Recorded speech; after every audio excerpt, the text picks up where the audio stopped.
Welcome to Centered Sunday with the Resilient Me. Now, we are in the month of August. Woohoo! We made it. Last month, though, we focused on making room for the glow and we decluttered physical, mental, financial, and digital space. And in that, I shared some very personal and embarrassing video of the spaces that I was actually decluttering. But in that, I found a journal in which I was addressing some things that were going on with me internally and how I felt about myself physically, which sparked the idea for focusing on body image this month. So I got some good stuff out of decluttering, and I hope you did too. So, we're going to be focusing on how body image affects our self esteem, how we show up in relationships and work, and even how we pass that down to other people, siblings, family, children, all of that. Okay? So let's jump into it. What is body image? You can go ahead and type what you believe body image to be below on this video because there's more than one way to interpret how we view ourselves.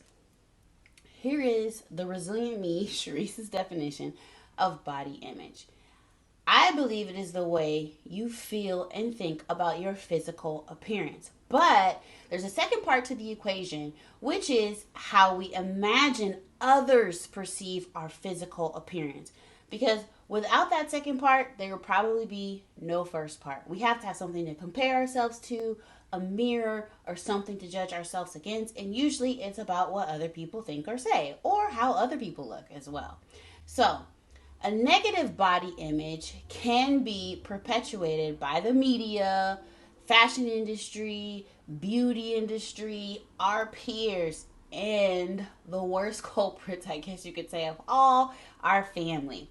Now, self esteem, though, is how we choose to recognize our own talents, accomplishments, abilities, and skills. So you can have high or healthy self esteem, and you can have low or unhealthy self esteem in that, right? So, healthy self esteem is having positive thoughts and body image towards your future and relationships and accomplishments and how you choose to view yourself and your life overall. Whereas unhealthy self esteem will lead to constant self criticism. Been there, done that, right? And it can also lead to some other unhealthy ways of viewing yourself, including sadness, anxiety, other mental health concerns that lead to maybe eating disorders and addictions. That's all tied into self esteem. Now, I'm going to connect the two together. Our body image will definitely impact our self esteem. Now, who's most at risk for this? I don't know about you, but I've definitely experienced, or I guess you could say my body image was shaped by childhood experiences. Sometimes it can be through bullying, it could be through name calling, which for me, a lot of people, because I went to Catholic school, so majority of the population was not African American.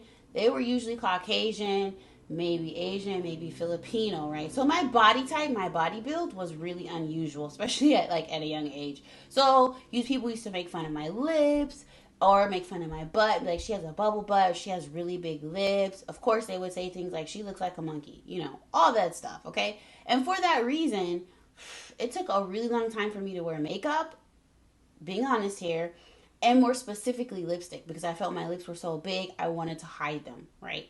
Sad, but very true. And that started at a very young age where I kind of was afraid to be who I am, which is really, really funny because now people pay a lot of money to have lips my size. I've actually had people ask me, did I have work done? And I'm like, no, boo boo. This is all natural, okay? Anyway, getting back focused, those are some of the ways that we have experienced the impact of like peers or family or other people affecting our body image, right? Because I'm a kid. Like, I don't have anything to really compare myself to. I'm not even really caring or even paying attention to that stuff, right? You may have even experienced like puberty in high school. Oh God, high school could be like the worst. It could be the worst. And people talk about maybe you have like a lot of acne on your face, or you might be overweight or something of that nature. And people choose to make fun of you or make fun of your attributes in some odd way so that they can feel better about themselves. Like, it's puberty. Everybody's going through weird, funky phases and trying to feel good about themselves, right?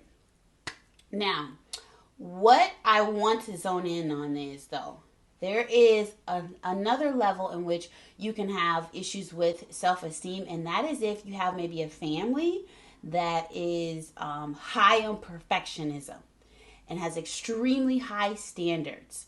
So, when your family has extremely high expectations of you or how you're supposed to perform or how you should look or whatever, it usually kind of like goes in line with your body image along with your career goals and how your family should look and all of that.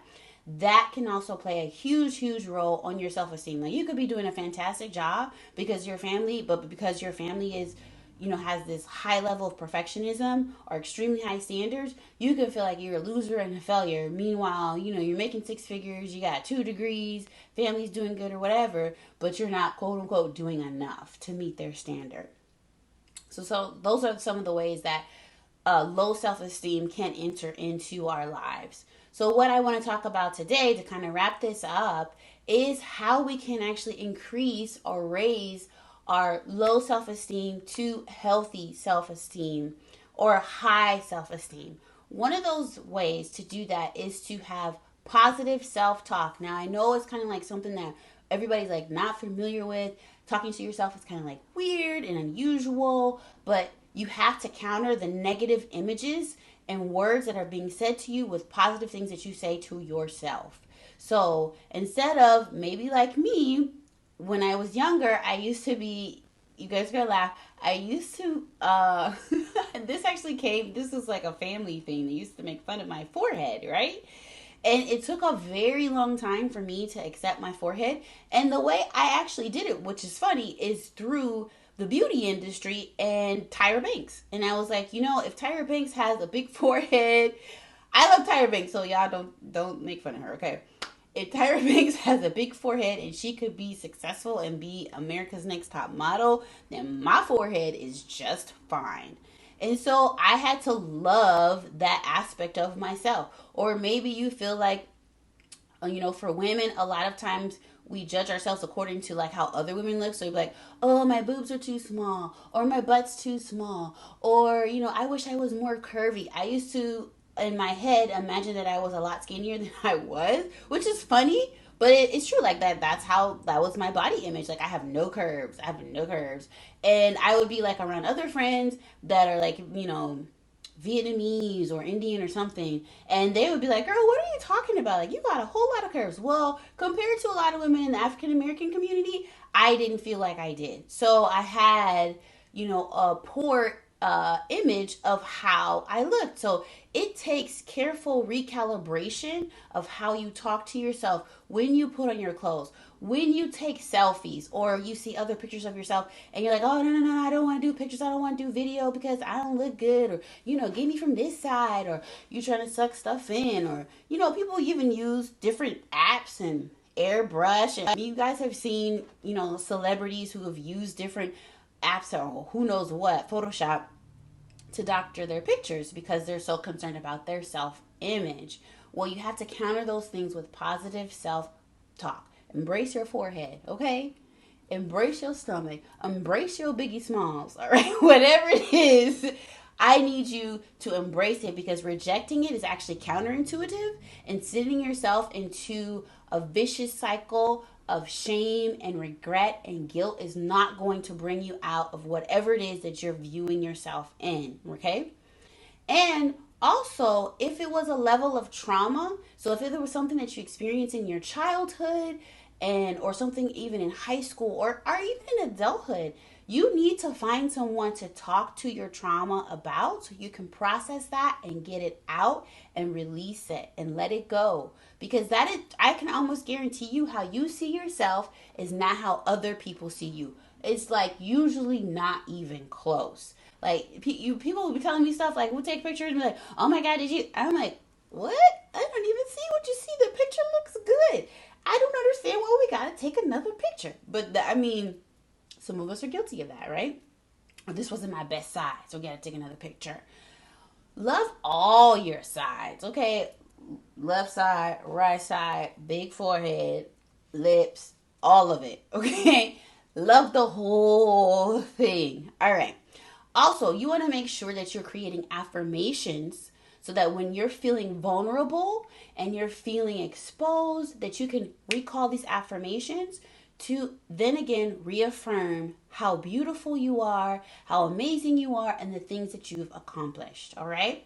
And most importantly, you want to make sure that you're doing things that make you feel good. So, if hanging out with a certain group of friends, and I've seen this in adulthood, like in the last couple years, I've seen adults actually target someone who was overweight and use them to buy food, even like stay at their house. Because this person wanted so badly to be with these like in group women, and they were using her to like buy stuff and using her house and using all kinds of stuff from her because she wanted so desperately to be in with them. Listen, if you are hanging out with people that aren't making you feel good, it's time to cut it. Okay? Do things that make you feel good about yourself. And do not waste your time with people or activities in which you don't feel that good about who you are. Because let me tell you something, low self-esteem will cause you to fear trying new things. It will prevent you from trying new things. It'll prevent you from being able to build and maintain relationships or even trust people. And it can cause you to spiral down a very dark tunnel in which you will need additional help seeking a therapist or someone of a counseling nature, maybe even a life coach to help you pull out of that.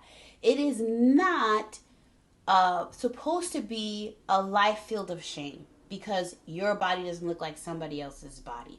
Listen, if you look around, most of the bodies that we might see in the beauty or in the fashion industry, my friends don't look like that. I don't know about you, but my friends don't look like that. So I don't even have the energy to really like gauge myself based on like somebody else's idea of what beauty looks like. I mean, even it's just in the African American community, a lot of the people in the beauty and fashion industry, they don't even have the same hair as me. Why am I even trying to like gauge what my hair should look like according to them? You have to embrace your beauty, embrace who you are, find your own lane, and make room for your glow. Like, you have to let your own glow out, and it cannot be dictated by what somebody else thinks or says about you.